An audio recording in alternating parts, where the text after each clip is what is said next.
سامعین عزیز وقار،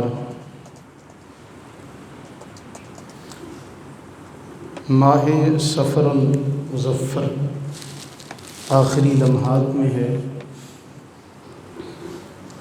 اور اس کے بعد ماہ ربیع الاول کا آغاز ہو جائے گا، اور جیسے ہی ہماری زبانوں پر اس مہینے کا نام آتا ہے، ایک عجیب سی خوشی کی ایک لہر ہے جو ہمارے دل میں دوڑ پڑتی ہے اور ہم اس کی طرف دوڑ پڑتے ہیں۔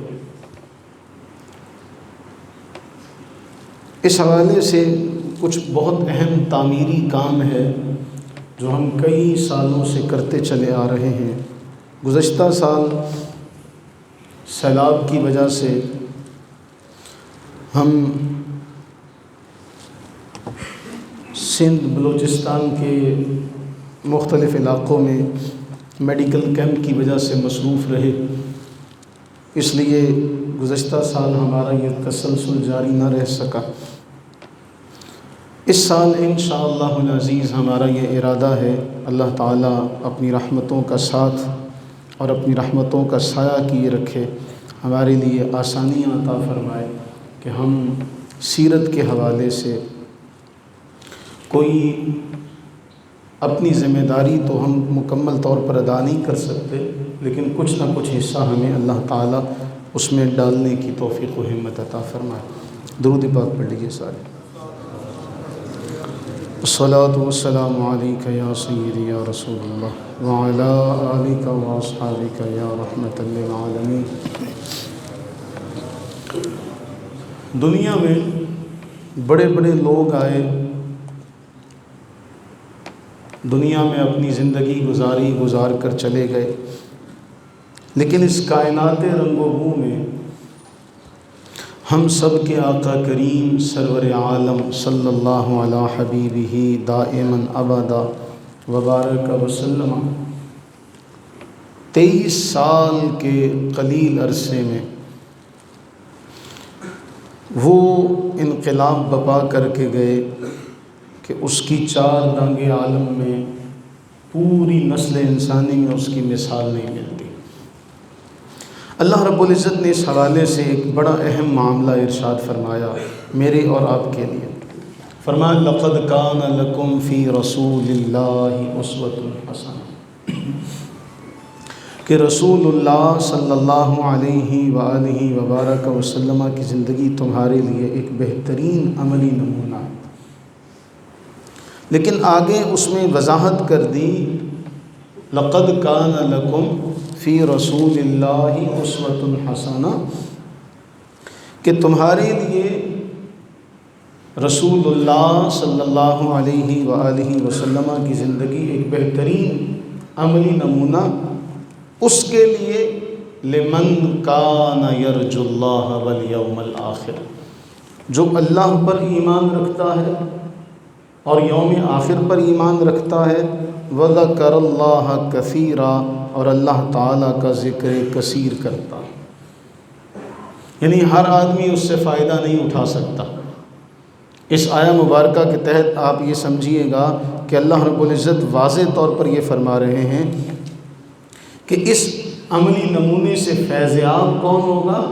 یرجو اللہ والیوم الآخر، لمن کان یرجو اللہ والیوم الآخر، جو کہ اللہ پر اور قیامت کے دن کے اوپر اس کا ایمان ہے، امید رکھتا ہے۔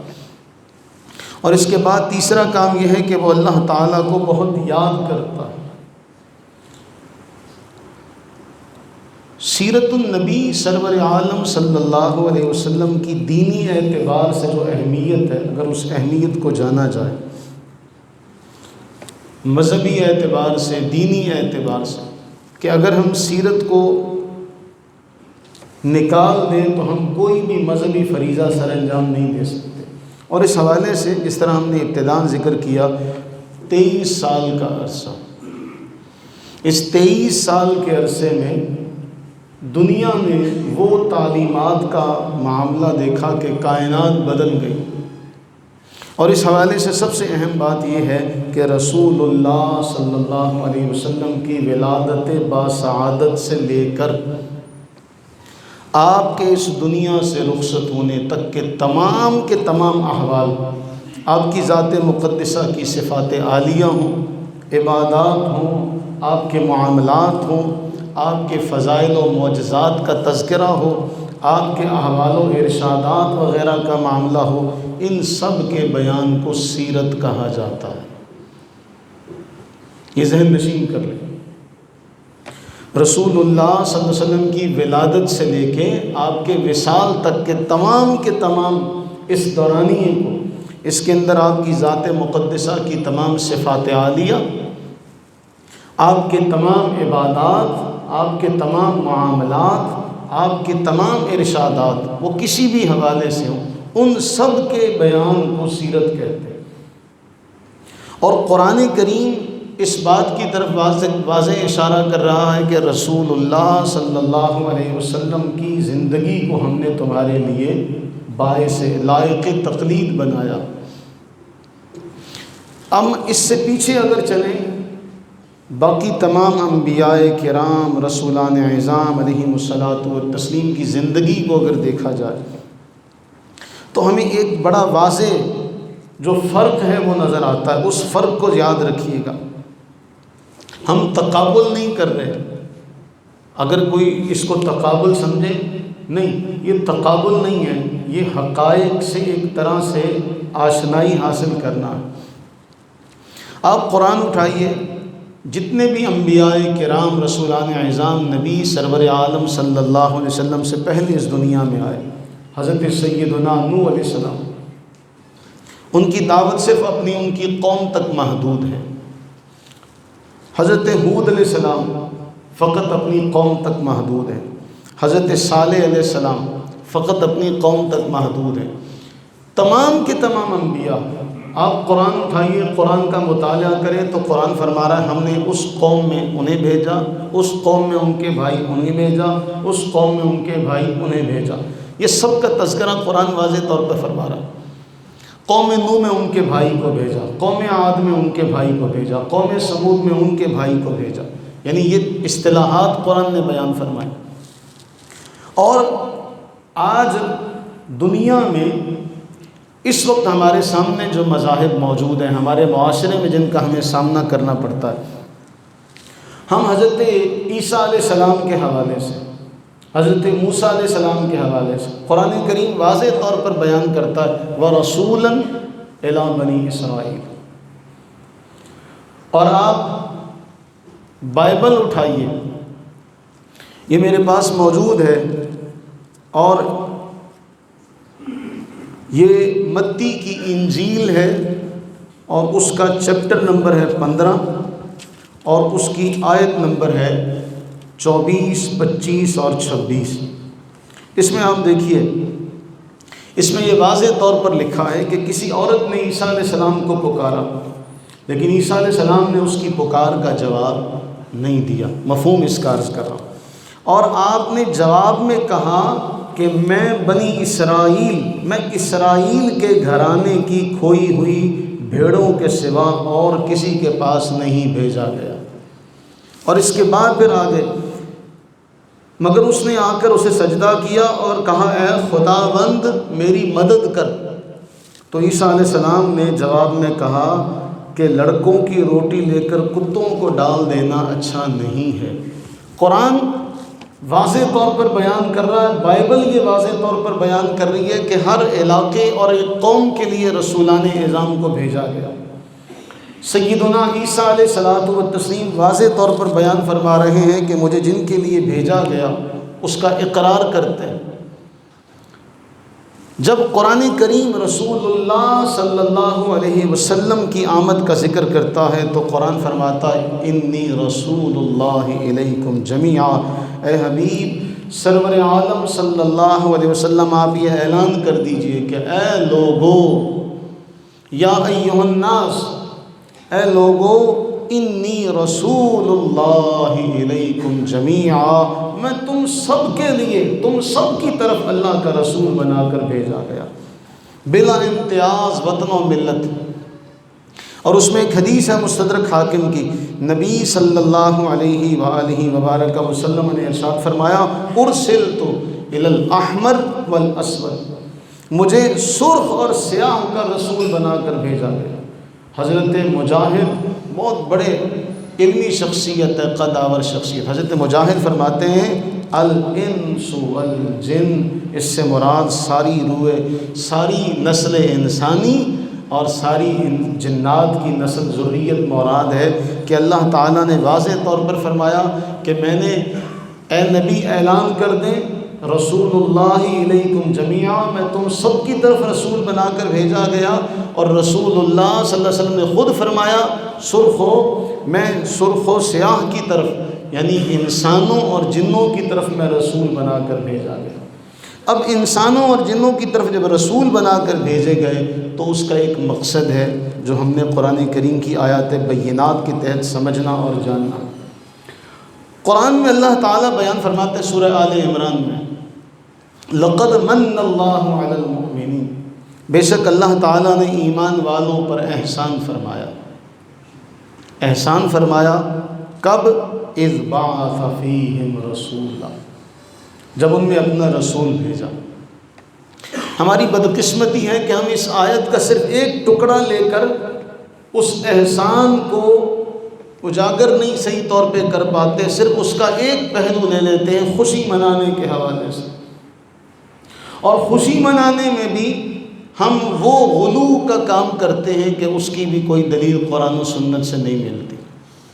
قرآن ہمیں اس حوالے سے فرماتا ہے کہ میں نے جو رسول بھیج کر احسان کیا، اب بعثت رسالت یعنی رسول اللہ صلی اللہ علیہ وسلم کو جو بھیجا جا رہا ہے اس منصب کا جو کام ہے، جو تقاضا ہے، جو ذمہ داری ہے، وہ قرآن بیان فرما رہا ہے۔ پہلی یتلو علیہم آیات، کہ منصب رسالت پر فائز یہ ہستی پہلا اس کا منصب ہے اللہ کی آیات کی تلاوت کرنا۔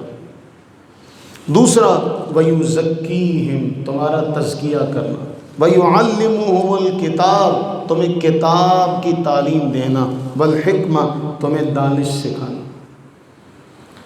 اب یہ چاروں چیزوں پر تو ہم نے زور نہیں دیا، ان چاروں چیزوں پر تو ہم نے توجہ نہیں کی کہ جو منصب رسالت، جو رسالت کے فرائض منصبی تھے، جو اللہ تعالیٰ نے بیان فرمائے تھے کہ رسول کا بھیجنا احسان اس لیے ہے کہ رسول تمہیں آیات سناتا، رسول تمہیں تزکیہ کرنے کے بعد تمہیں کتاب اور حکمت سکھاتا ہے، اور اس سے پہلے تم کھلی گمراہی میں تھے۔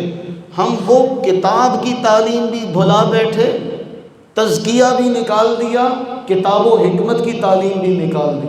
آج معاشرے میں کسی سے پوچھیں کہ نماز کا ترجمہ بھائی بتا سکتے ہو، تو شاید ہی الا ماشاء اللہ کوئی بتا سکتا، اور دعائے قنوت کا ترجمہ پوچھ لیں کسی سے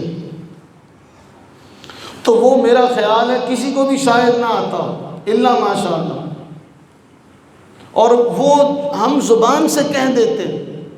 پتہ ہے نبی سرور عالم صلی اللہ علیہ وسلم کے پاس ایک صحابی آئے، یا رسول اللہ صلی اللہ علیہ وسلم، میں آپ سے بڑی محبت کرتا ہوں، میں آپ سے بڑی محبت کرتا ہوں۔ اللہ کے نبی سرور عالم صلی اللہ علیہ وسلم، میں دیکھو کیا کہہ رہے ہو،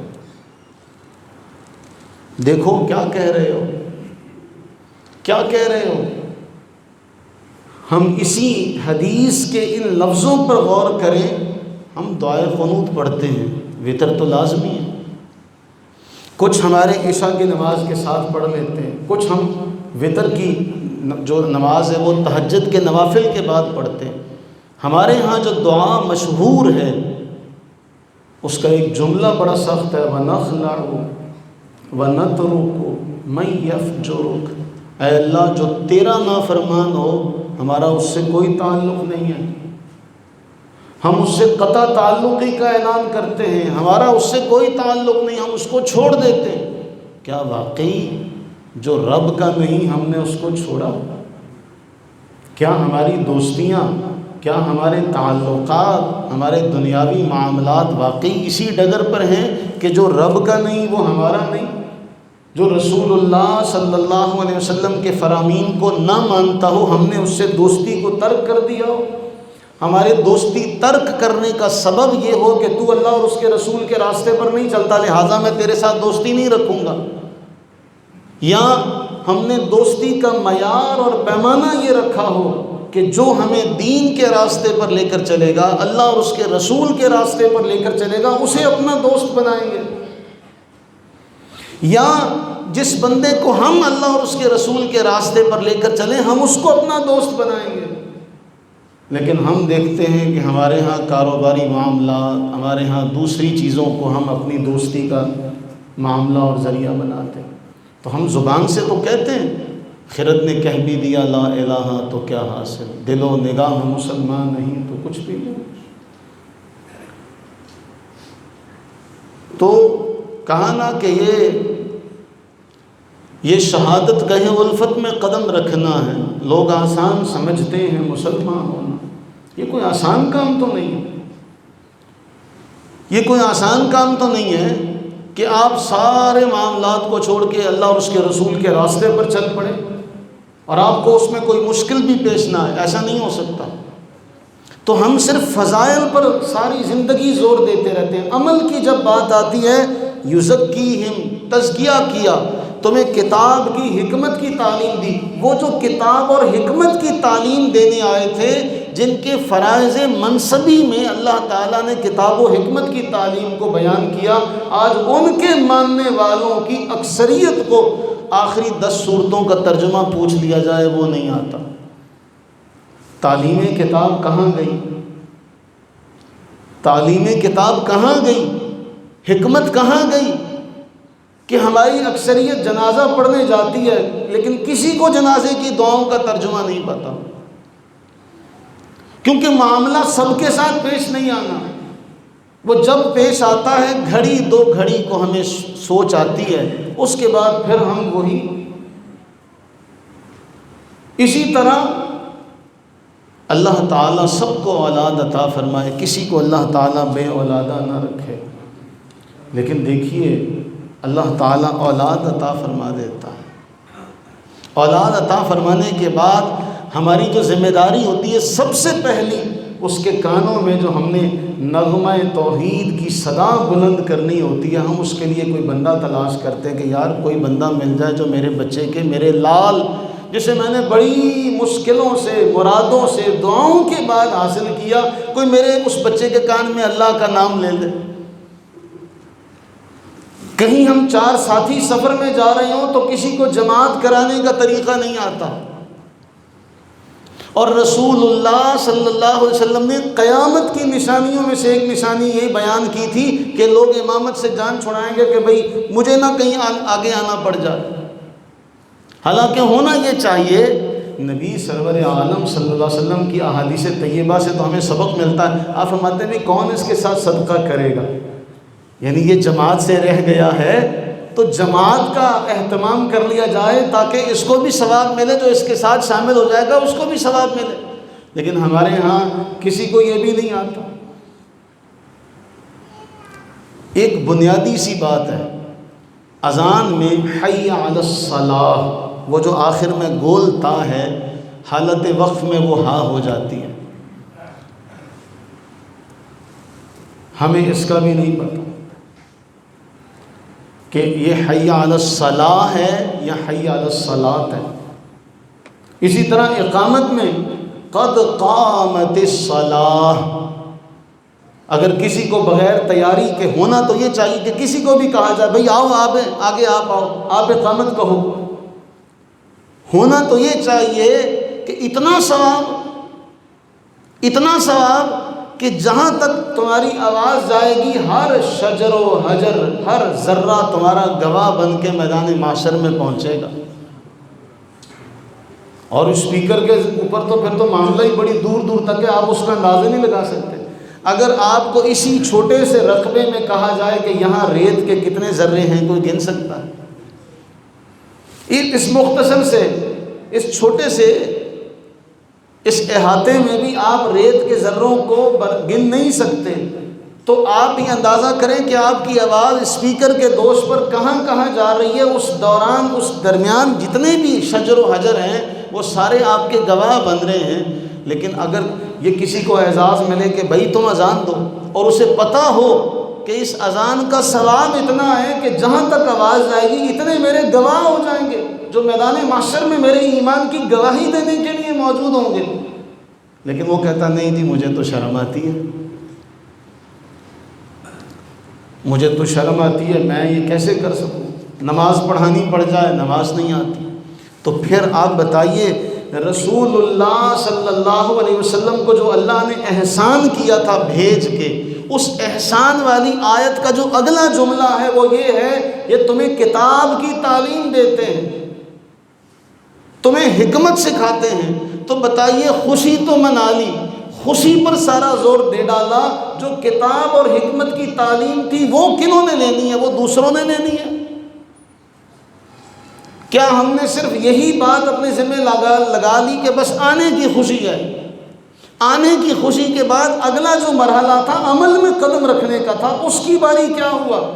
اسی عمل کے بارے اللہ تعالیٰ قرآن کریم میں ارشاد فرما رہا، قُلْ إِن كُنتُمْ تُحِبُّونَ اللَّهَ، اے حبیب اعلان کیجئے، آپ انہیں بتائیے کہ اگر تم اللہ سے محبت کا اعلان کرتے ہو، دم بھرتے ہو، تو پھر تمہیں سوائے اس کے اور کوئی چارہ نہیں، میری اتباع کرو، میرے راستے پر چلو۔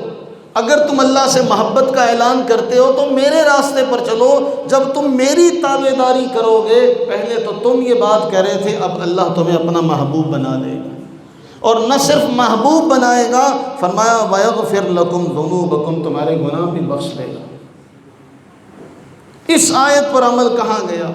پھر اللہ تعالیٰ قرآن میں فرما رہا ہے مَن يُطِعِ الرَّسُولَ فَقَدْ أَطَاعَ اللَّهَ، جس نے رسول کی پیروی کی، جس نے رسول کی اطاعت کی، تو یہ صرف جسٹ رسول کی اطاعت نہیں ہے، فقد اطاع اللہ، در حقیقت اس نے اللہ تعالی جل وعلا کی اطاعت کی۔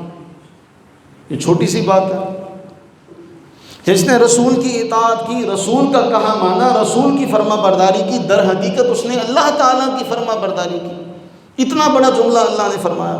پھر قرآن کریم کتنے مقامات پہ فرما رہا ہے اطیعوا اللہ و اطیعوا الرسول، اللہ کی اطاعت کرو، اس کے رسول کی اطاعت کرو، ولا تبطلوا اعمالکم، اپنے اعمال کو ضائع نہ کرو،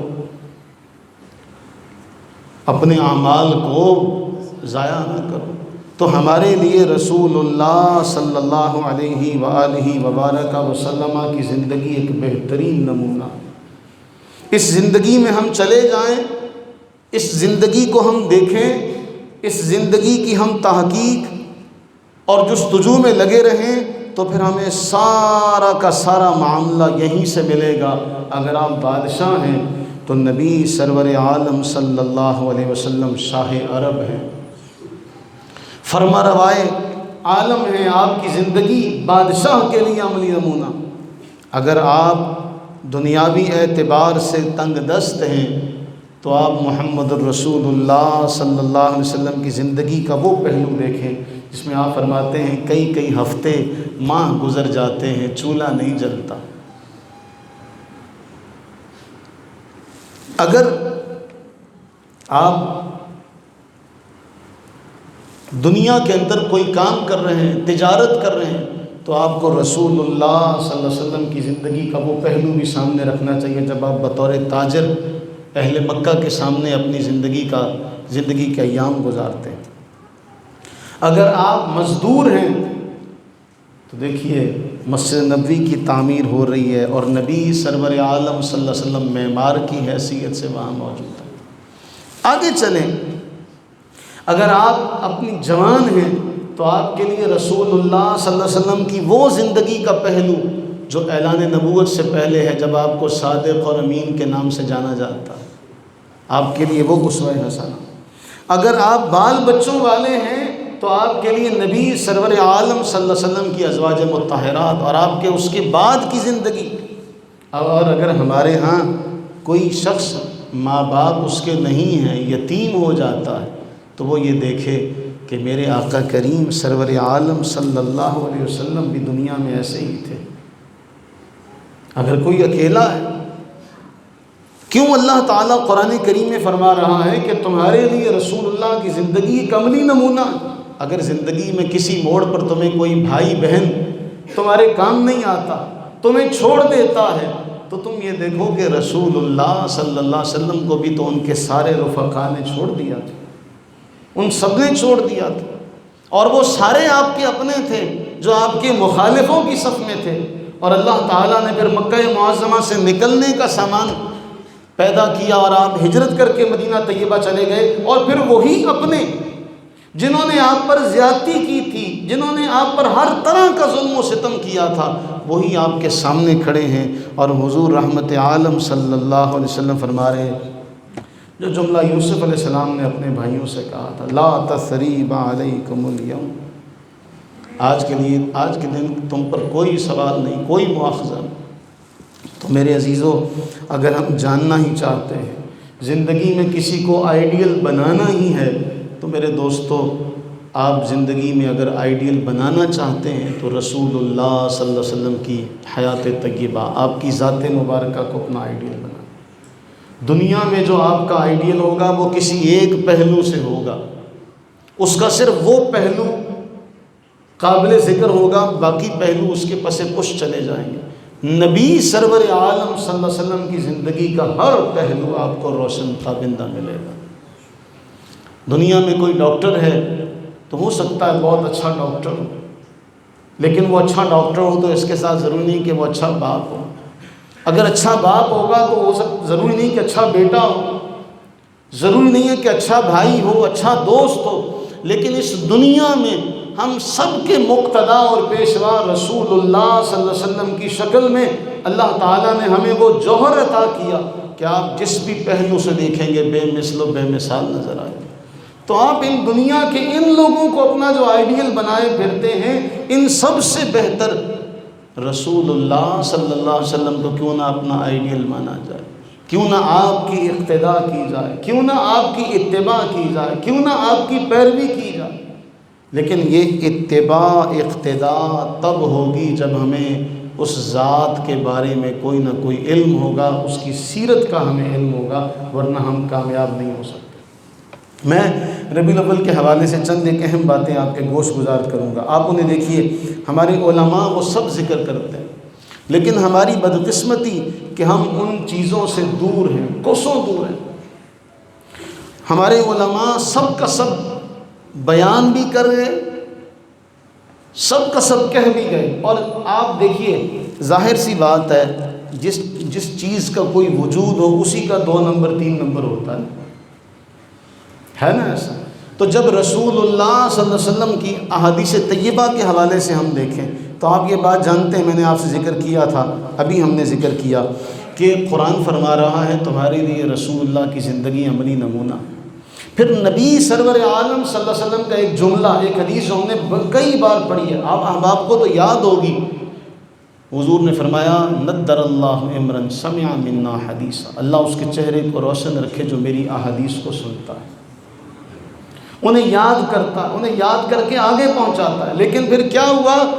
احادیث کے میدان میں لوگوں کو جھوٹ، لوگوں کو مکر و فریب سے ان چیزوں کی طرف لگا دیا گیا جن کا اصل میں کوئی وجود نہیں۔ اس میلاد کے حوالے سے چند ایک باتیں ربیع الاول کے شروع ہونے سے پہلے یہ ذکر کر کے اپنی ذمہ داری پوری کر رہا ہوں، اتمام میں حجت کر رہا ہوں آپ لوگوں کے لیے، اور آپ بھی ان چیزوں کو اللہ کے گھر بیٹھ کر سن رہے ہیں، آپ بھی سب تک یہ بات پہنچائیے، آپ کی بھی یہ ذمہ داری ہے۔ کیوں؟ جتنا جیسے ہی ربیع الاول کا مہینہ شروع ہوگا، ہر طرف سے آپ کے اوپر تنقیدوں کے تیر چلنا شروع ہو جائیں گے، ہر طرف سے، یہ کہاں لکھا ہے، یہ کہاں لکھا ہے، یہ کہاں موجود ہے، اور آپ حوالہ اس کا دیتے دیتے تھک جائیں گے۔ سب سے پہلے اس میں یہ مفتی منیب الرحمن صاحب زیدہ مجدور کی ایک کتاب ہے، اصلاح عقائد و اعمال، یہ اس کے صفحات آپ کے سامنے ہیں۔ اس کے صفحہ نمبر 48 پر مفتی منیب الرحمن صاحب زیدہ مجدور نے لکھا کہ یہ جو جلوس، اچھی طرح سے یاد کر، یہ جو ہم ربیع الاول میں جلوس نکالتے ہیں جشن میلاد کے نام پہ، مفتی صاحب فرماتے ہیں اپنی اصل کے اعتبار سے نہ ضروریات دین سے ہیں اور نہ ہی ضروریات مسلک اہل سنت و جماعت سے ہیں۔ البتہ نہ صرف ہمارے دیار ملک میں بلکہ اکثر ممالک میں بھی یہ اہل سنت کا شعار اور معمول ہیں اور فی نفسہ جائز اور مستحسن ہیں، لیکن ان کا جواز و استحسان اس امر کے ساتھ مشروط ہے کہ انہیں محرمات، بدعات اور منکرات سے پاک رکھا جائے۔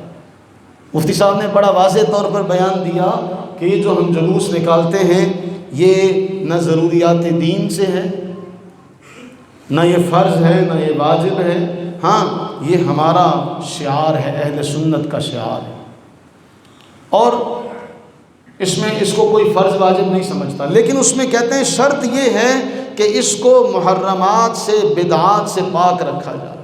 اور اسی کتاب میں آگے چل کے مفتی صاحب بیان کرتے ہیں کہ ہمارے محبت کا تعلیم نبوی کے مطابق ہونا ضروری ہے، ہماری محبت کا تعلیم نبوی کے مطابق ہونا ضروری ہے۔ کہتے ہیں مقدس محافل میں موضوع روایات پیش کرنے، مساجد کے اندر اور دروازوں پر تصاویر آویزاں کرنے، بعض مقامات پر نامحرم عورتوں کے ساتھ رقص کرنے، تالیاں بجانے، مذہبی معاملات کا جاہل واعظین اور بدعمل غیر متشرع پیروں کے ہاتھ میں ہونے کی قباحت و شناعت ہر باشعور شخص پر واضح ہے۔ پھر اس کے بعد فرماتے ہیں بعض مقامات پر نعت خوانوں اور پیشہ ور مقررین کی ایجنٹوں کے ذریعے بکنگ، میلاد کے نام پہ کاروبار، معروف گانوں کی طرز پر نعت خوانی، موسیقی کے آلات اور دف ڈھول کا استعمال کرنے، منوں کے کیک کاٹ کر اہل ثروت کی ذاتی تشہیر کی خواہش کی تکمیل وغیرہ ایسے امور ہیں جن کی روک تھام ضروری ہے۔ پھر کہتے ہیں کہ راقم نے، مفتی صاحب اپنی بات فرماتے ہیں، میں نے علماء وقت سے درخواست کی تمام مصلحتوں سے بالا تر ہو کر ان چیزوں کے خلاف آواز بلند کی جائے، یعنی ان چیزوں کا ہمارے دین سے کوئی تعلق نہیں۔ پھر آگے چلیں تو میلاد النبی کے جلوس کے حوالے سے مفتی صاحب فرماتے ہیں میلاد النبی کے جلوس تعظیم و توقیر مصطفیٰ کے اظہار کا ایک طریقہ ہے، اس لیے ان جلوسوں میں نگاہیں نیچے کر کے زبان پر درود شریف یا نعت مصطفیٰ جاری رکھتے ہوئے باوضو اور باوقار انداز میں شرکت کرنا چاہیے۔ پھر آگے کہتے ہیں مسجد نبوی اور کعبہ شریف کی شبیہ رکھ کر اس کے ارد گرد مرد و زن کا اختلاط، بازاروں میں ابتذال اور رزق کی بے حرمتی اس کی چند مثالیں ہیں۔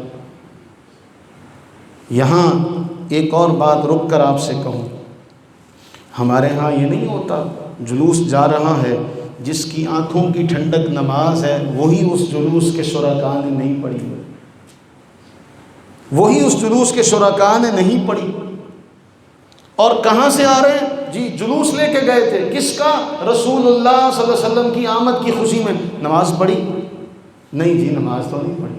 مجھے بتائیے رسول اللہ صلی اللہ علیہ وسلم اس سے خوش ہوں گے؟ بولیے۔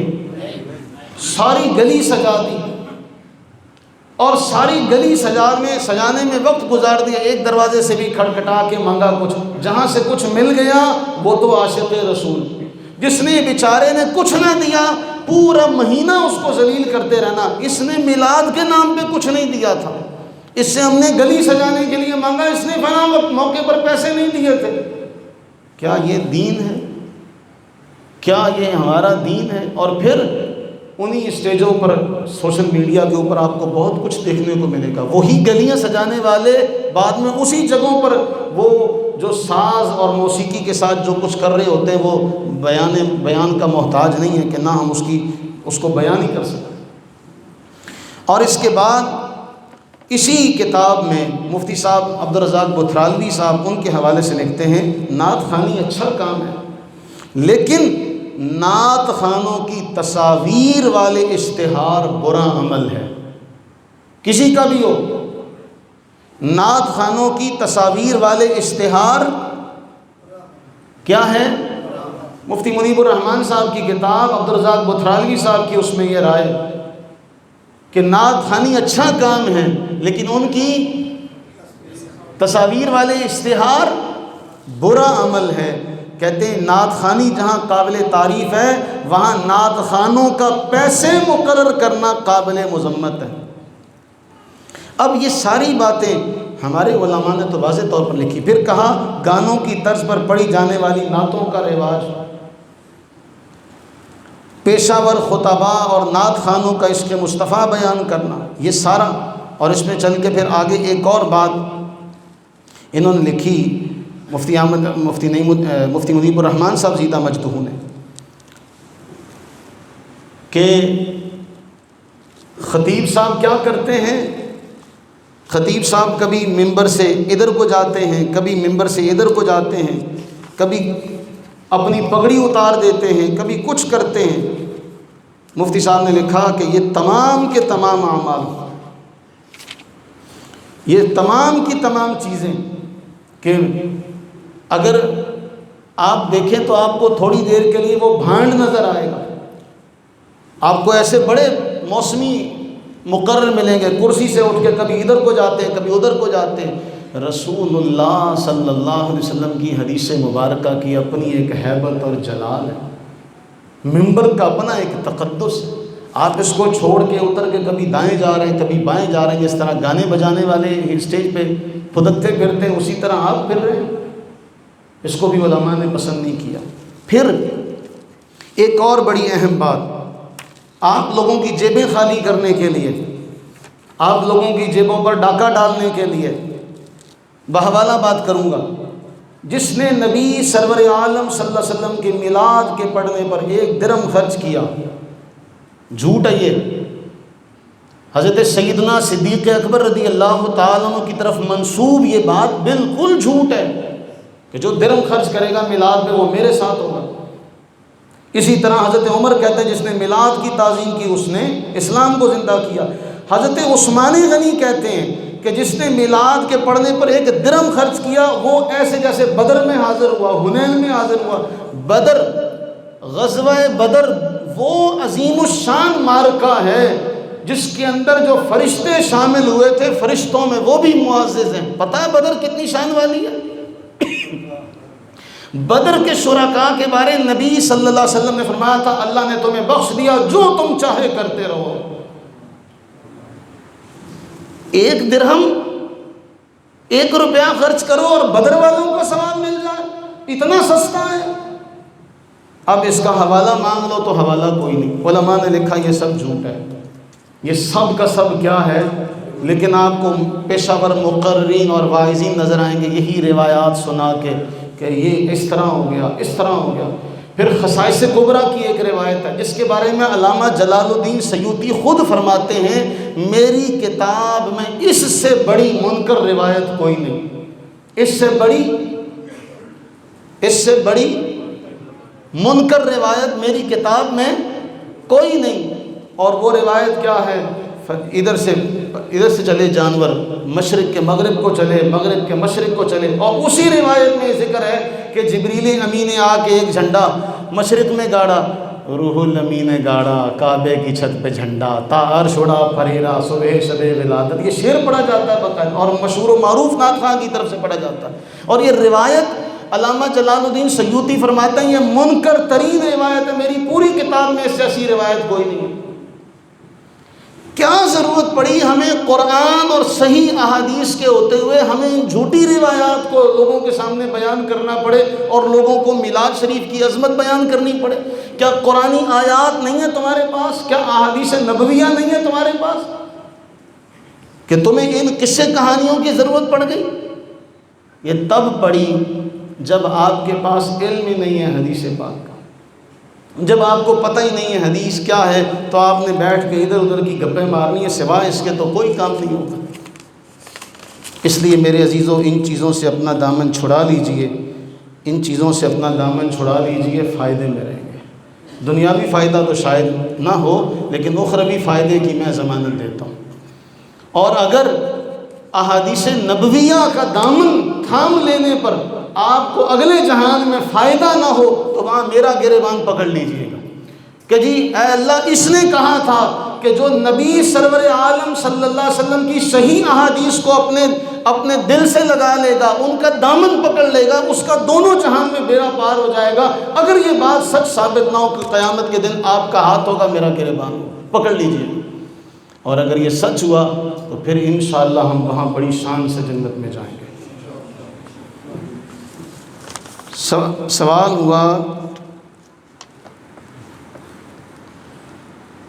درود پاک پڑھ لیجیے۔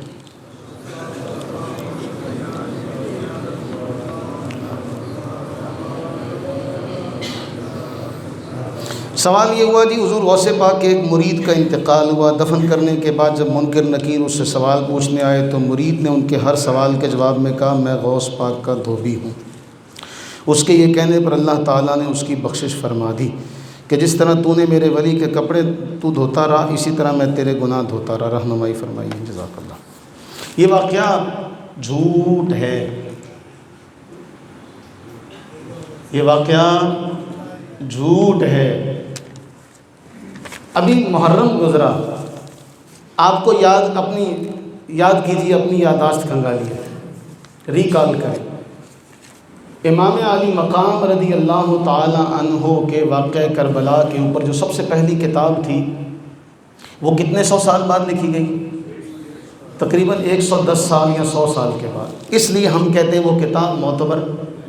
حضور سیدی شیخ عبد القادر جیلانی حضور غوث پاک کا مرتبہ اور مقام، اس میں کوئی شک شبہ نہیں، اس میں کوئی شک شبہ نہیں کہ حضور سیدی شیخ عبد القادر جیلانی وقت کے سب سے بڑے ولی، اس میں کوئی شک شبہ۔ نجیب الطرفین حسنی حسینی سید، اس میں کوئی شک شبہ۔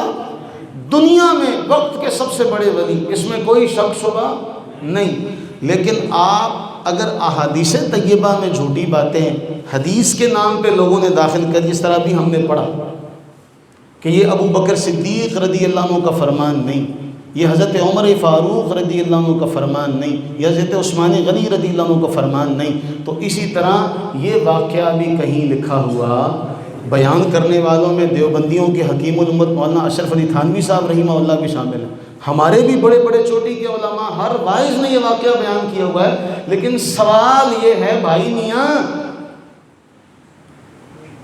وہ قبر کے اندر وہ جو معاملہ تھا اس کا بتایا کس نے تھا آپ کو؟ اور اس میں آپ اٹھا کے دیکھیں تو اس میں پتہ ہے واقعہ حکایت یوں لکھی ہوئی ہے، فرشتے پریشان ہو گئے۔ فرشتے، اچھا یہاں میں ایک بات کروں، سوال کیا تیرا رب کون ہے؟ وہ کہتا میں غوث پاک کا دھوبی۔ نبی سرور عالم صلی اللہ علیہ وسلم کے بارے میں کیا کہتا ہے؟ میں غوث پاک کا۔ تیرا دین کیا ہے؟ میں غوث پاک کا۔ مجھے ایک بات بتائیے، حضور سیدی شیخ عبد القادر جیلانی رحمہ اللہ کے بارے میں تو یہ ہے کہ انہوں نے جس کو دیکھا قطب بنا دیا، چور کو قطب بنا دیا، تو دھوبی کو فرشتوں کا جواب نہیں آیا؟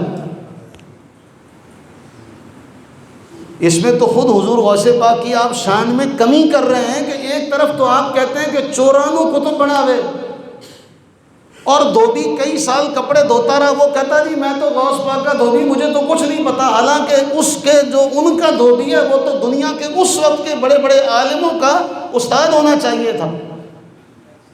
بھئی ہمارے جتنے بھی ساتھی یہاں پر ہیں، آپ سارے، آپ میں سے اکثر کو احادیث طیبہ آتی ہیں کہ نہیں آتی؟ آپ میں سے کسی نے درس نظامی کیا ہوا ہے، لیکن حدیثیں سنا کے الحمدللہ آپ کو احادیث یاد ہے کہ نہیں یاد ہے؟ ہم کوئی حدیث شروع کرتے ہیں تو اس سے پہلے ہم کہتے ہیں جی یہ حدیث ہم نے پڑھی ہوئی ہے، آپ کو فوراً یاد آ جاتی کہ نہیں آ جاتی کہ ہم نے یہ پڑھی ہوئی ہے؟ تو بھائی آپ اگر تھوڑا سا عرصہ یہاں گزارے تو آپ کو احادیث طیبہ اتنی یاد ہو گئیں، تو جو حضور سیدی شیخ عبد القادر جیلانی کا دھوبی ہوگا اس کو تو وقت کا بہت بڑا عالم ہونا چاہیے تھا۔ تو میرے عزیزو، یہ واقعہ اس کا حقیقت سے تعلق کوئی نہیں۔ دوسری جو بات میں کر رہا تھا، حضور سیدی شیخ عبد القادر جیلانی رحمہ اللہ کی کرامات پر جو سب سے پہلی کتاب ہے وہ آپ کے وصال کے 150 سال بعد لکھی گئی۔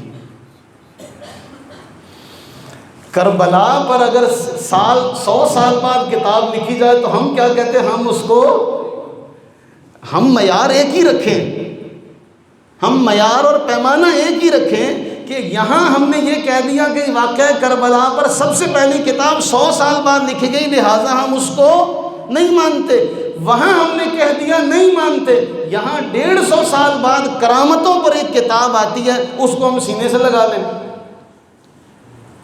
اور دوسری کتاب 400 سال بعد، کتنے؟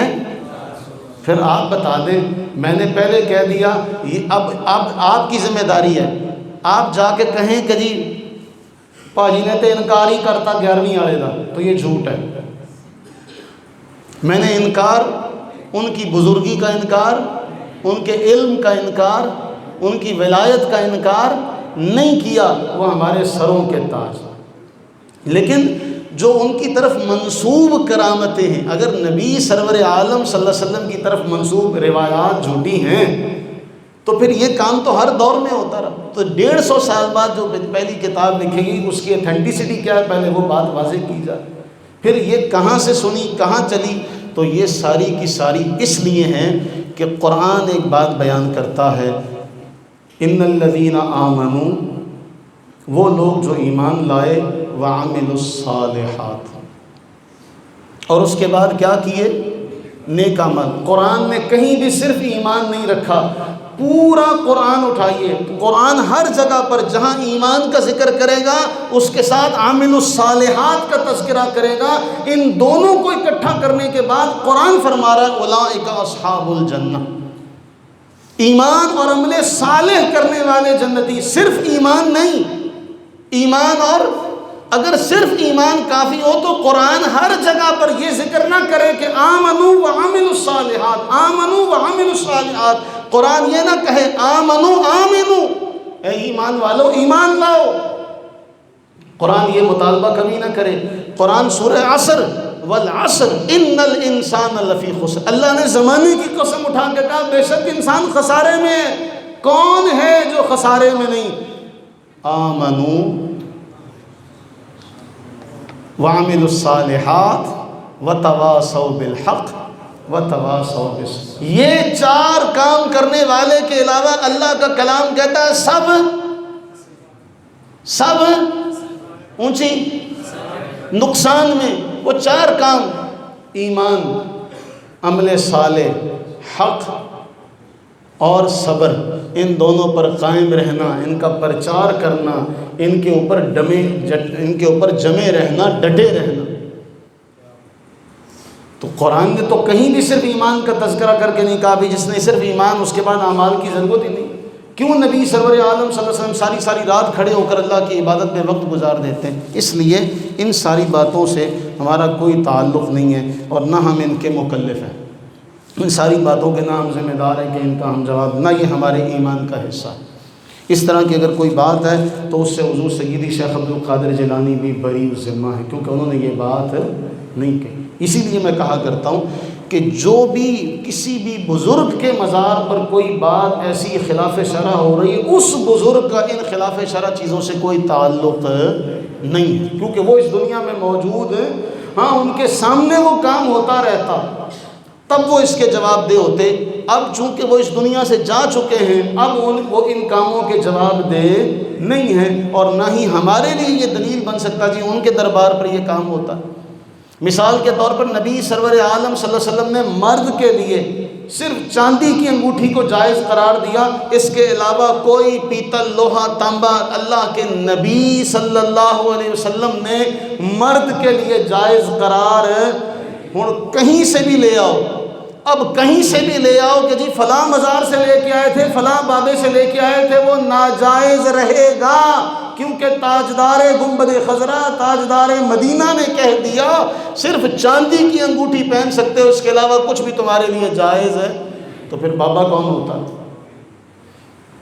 بابا کون ہوتا ہے پھر کہ وہ حدیث مصطفیٰ کے خلاف تمہیں کہے کہ یہ چیز لو تمہیں شفا ملے گی، اب تمہارا ایمان کمزور ہے، نبی سرور عالم صلی اللہ علیہ وسلم کے فرمان پر تمہیں یقین زیادہ ہے اس بابے کے دیے ہوئے چھلے پر، اگر نہیں یقین تو آمنہ کے لال پر نہیں ہے، اگر تمہارا یقین پختہ ہوتا تو آمنہ کے لال کے مقابلے میں ساری دنیا کے بابے کھڑے ہو کے تمہیں کہتے اس میں شفا ہے، اس کو پہن لو، تو تم ان سارے بابوں کے قول کو لات مارتے، گنبد خضرا کے مکین کے فرمان کو اپنی سر آنکھوں پر رکھتے، اپنے سینے سے لگاتے۔ اسے ایمان کہتے ہیں۔ اللہ تعالی ہم سب کی حفاظت فرمائے، اللہ تعالی ہم سب کو اپنے حفظ و امان میں جگہ عطا فرمائے۔ پھر اس حوالے سے